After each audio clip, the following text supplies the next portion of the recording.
So ayan mga ka-viewers, pawisan-pawisan pa tayo dito, oh. Ayan, dahil nga katatapos lang natin ah, maghawan dito, maggamas ng ating garden. Ayan mga ka-viewers. Tapos ito na yung ebidensya mga ka-viewers, oh. Ayan. Ah, Yun nga pala, babati nga pala ako ngayon mga ka-viewers. Ah, Binabati ko nga pala diyan ang lahat ng mga tatay. Ayun, Happy Father's Day po. Yun sa inyong lahat. Lahat kung saan man ito nakakarating itong video kong ito at napanood niyo ito. Happy Father's Day po sa inyong lahat, mga tatay. Yun. Yan nga pala, yung pinsan ko nga pala. Yun. Nakita ko ang mga post. Yun. Ay, masasabi ko lang kay EJ. Ayun, doon sa aking pinsan buo ko. Yun. Nasa ospital kasi. So, hindi ako makatawag. Hindi ko makausap. Pero nag-chat naman ako doon nung isang araw, ka-chat ko siya. Nalubhaan yata ng lagnat, yung meron siyang alapot. So ayun, sana ay gumaling na ikaw, EJ, at para hindi na rin mahagas ako rin dito. So yun, uh, sana talaga pinagdadasal din kita dito na sana ay gumaling ka na at sana ay makauwi na kayo sa bahay. At ang hirap diyan sa ospital kumibo. Ayun, sana ay talagang bigyan ka ng lakas ng katawan at yun na, labanan mo lang yan at yan ay makakaraos din. So yun lang, EJ. Yan. So yun, magandang hapon po ulit sa inyo, sa mga silent viewers ko, sa inyong lahat. Yan, shout out. So yun, pakita ko muna sa inyo mga ka-viewers yung aking nahawanan dito. A few moments later.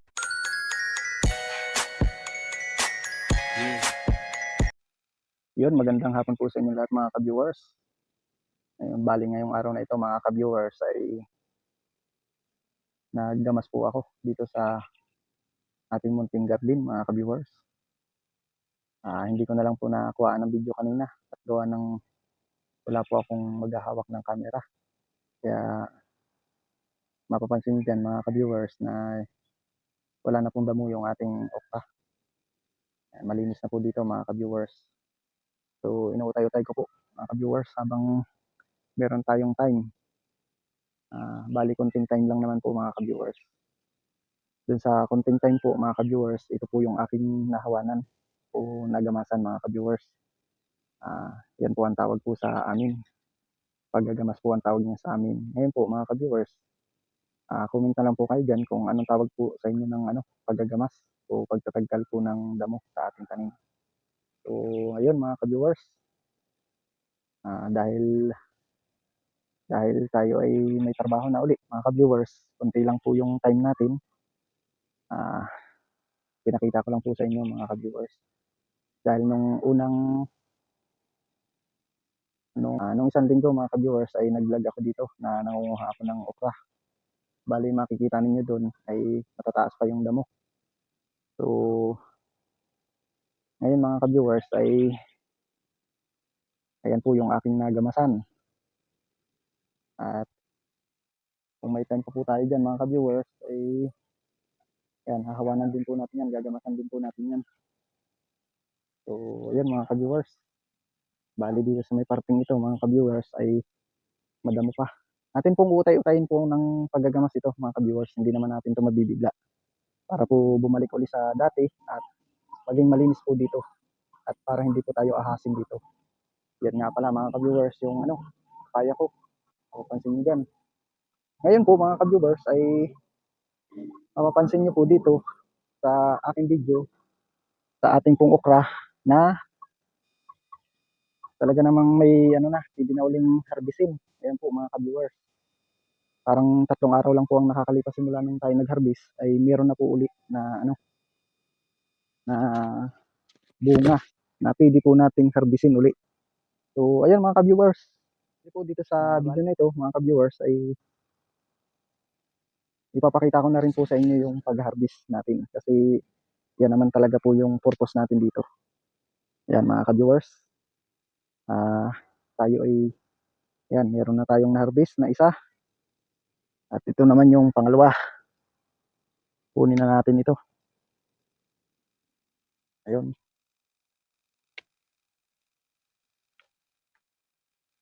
Ayun yun nga pala mga ka-viewers, dahil Father's Day po ngayon mga ka-viewers, tamang-tama po itong aking gulay na kinuha. Ayan. Ayun nga pala sa mga tatay dyan, Happy Father's Day po. Happy Father's Day po sa inyong lahat ng mga tatay. Ayan.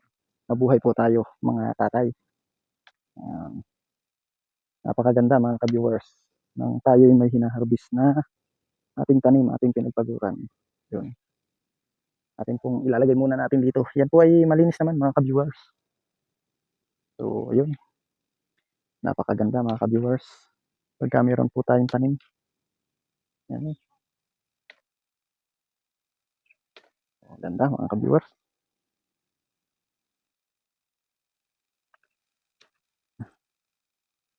Gaganda na po yung ating okra ngayon dahil linisan natin. Nagamasan po natin.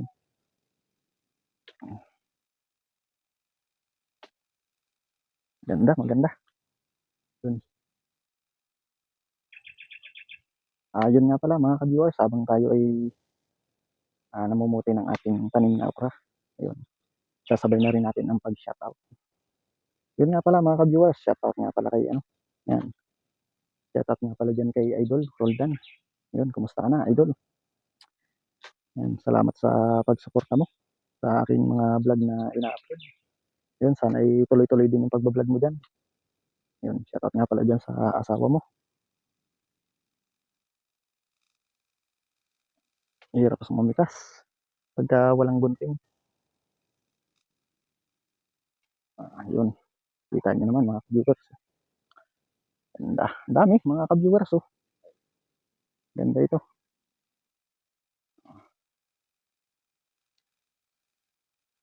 Ganda ng ano mga ka-viewers.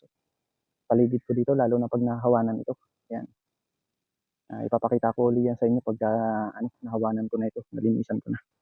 Pagka tayo ay mayroon ng time talaga na mahaba-haba. Yun nga pala mga ka-viewers yung gabi ko. Galing pa yun sa sa aming lugar.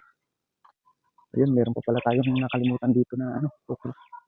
Kunin na natin ito. Wala itong kasabayan.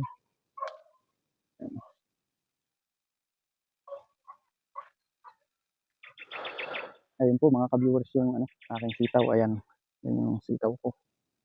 Madumi pa yung ebidensya mga ka-viewers, yung kamay ko. Madumi pa dahil nagdamas nga tayo dito sa ating mountain garden. Ayan mga ka-viewers. Bali mga ka-viewers, yung aking nakikita ninyo yan na dyan. Ito. Ayan, napapansin ninyo yan mga ka-viewers. Yung sitaw na yan na matanda na, parang papatay na siya. Parang papatay na siya. Ayan, nakikita ninyo yan. Yan po ay tatagkalin ko na. Hindi na po ako dyan magtatanim ng sitaw. Doon na po ako magtatanim ng sitaw doon sa may kabila dito. Ayan. Gawa ng hindi na rin po maganda dito ang pagsisitaw. Gawa ng hindi na rin nasisikatan ng araw at gawa nitong mga papaya. Ayan, dikit-dikit po yung aking pagkakatanim dyan. Ayan mga ka-viewers. Ayan. Yan nga pala. Shoutout nga pala dyan sa aking sa aking ayun, shoutout nga pala dyan kay ka-farmers, kay probinsyano. Sa bumubuo ng farm boy, yun. Shoutout kay Eugene, yun. Shoutout din. Kay Junel, kay Sherdan, kay Shervin, yun. Shoutout. Yun. Kay Kenneth, yun. Shoutout nga pala dyan.